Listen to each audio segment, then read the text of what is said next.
And on that note, let's talk about Moto2.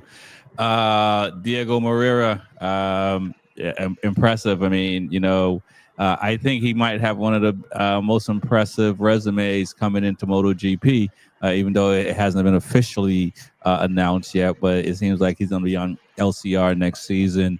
What are your thoughts on how he's riding and how he's doing? And who Gonzalez getting disqualified? Are we getting a little bit too ridiculous with software? What are your what are your thoughts, TJ?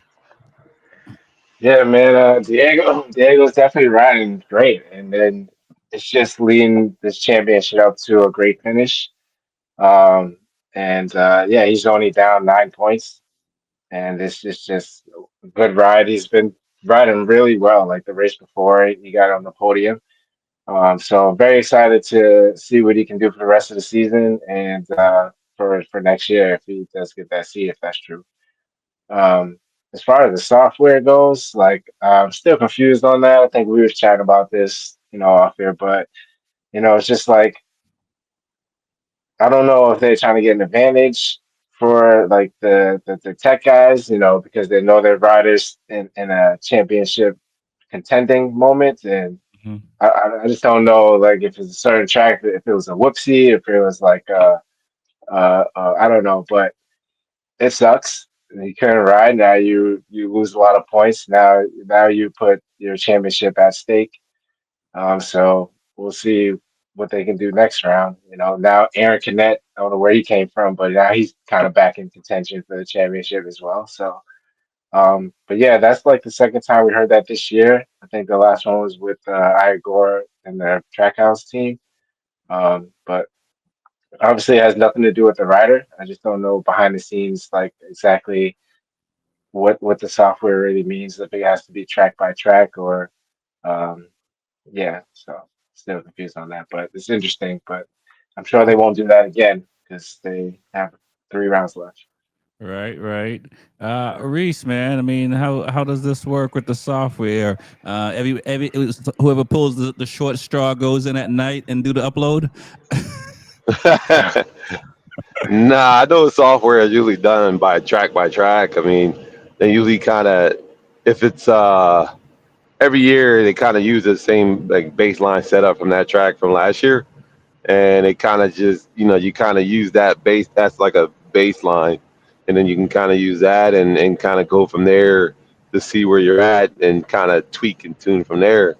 But I mean, sometimes these guys just like I said before, a rider always swears he knows what he wants and he wants to put this in, and it kind of gets lost in the software when they try to go so much and do so much, and it kind of just gets messed up. And then by the time you get into it, it's too late and it's race time and it's all said and done. It's somebody Right. wants every turn is good, but hey, turn six, it's I need a little bit more traction here.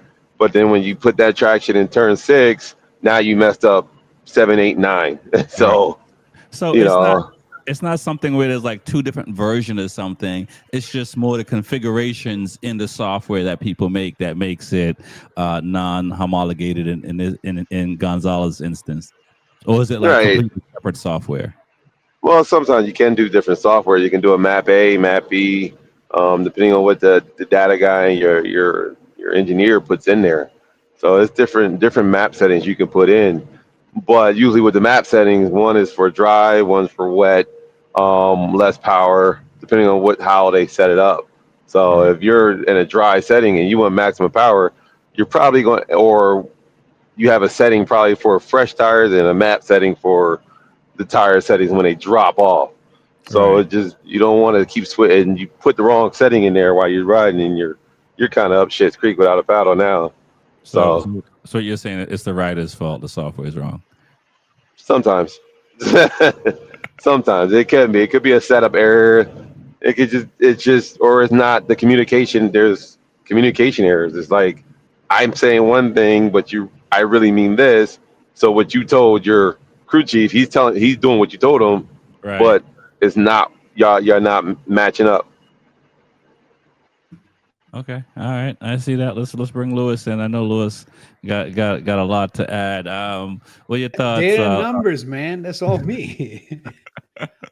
So 'Cause there as has the to be only a button. There has to be a button that says, that don't enable, right?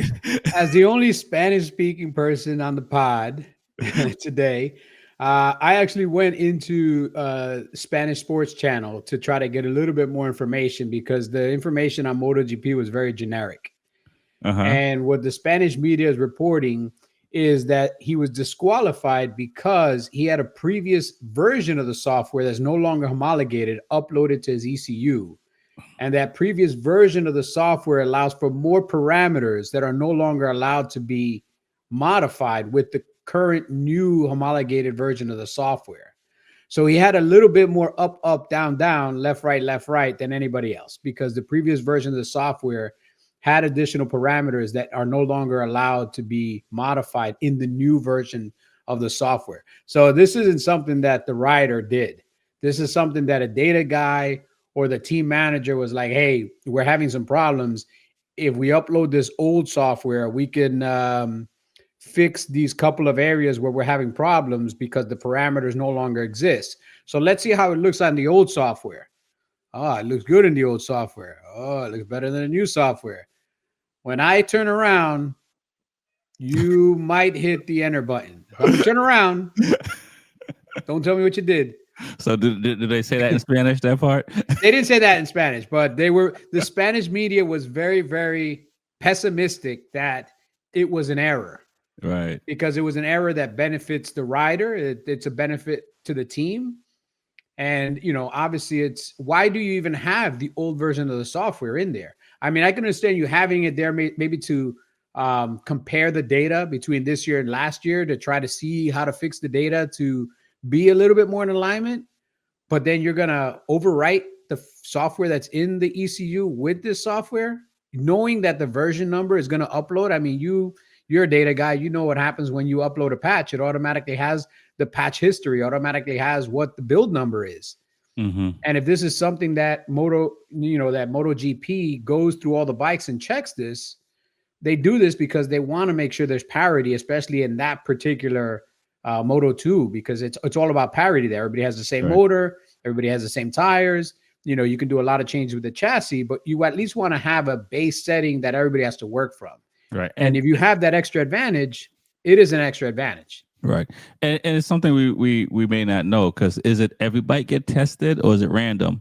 Because if it's random, then, they might... Luck of the draw. He could have been using it for a lot of different races whenever he had problems. Yeah. I mean, I would like to say it's something that they probably do at the tech inspection after the race, because they check the fuel after the race. They check the ECU after the race, and there's probably a few more things just for the homologation to make sure that they check in the post-race inspection.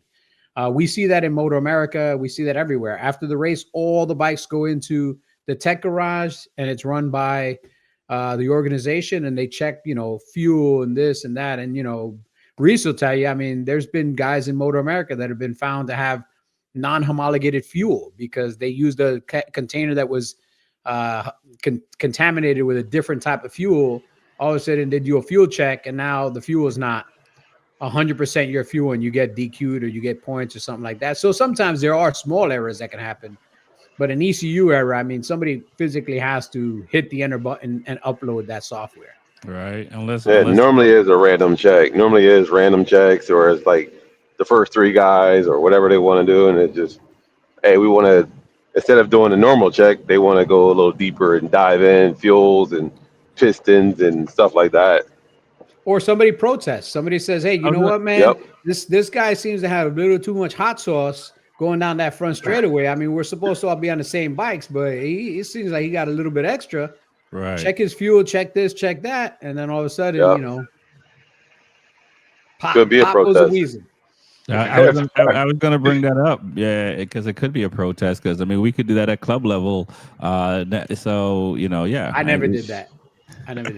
The fact that you said that, I never had somebody's motor torn down. You don't think about that, right? No, Of course not. And not. We don't do whatever it takes to win. Nope.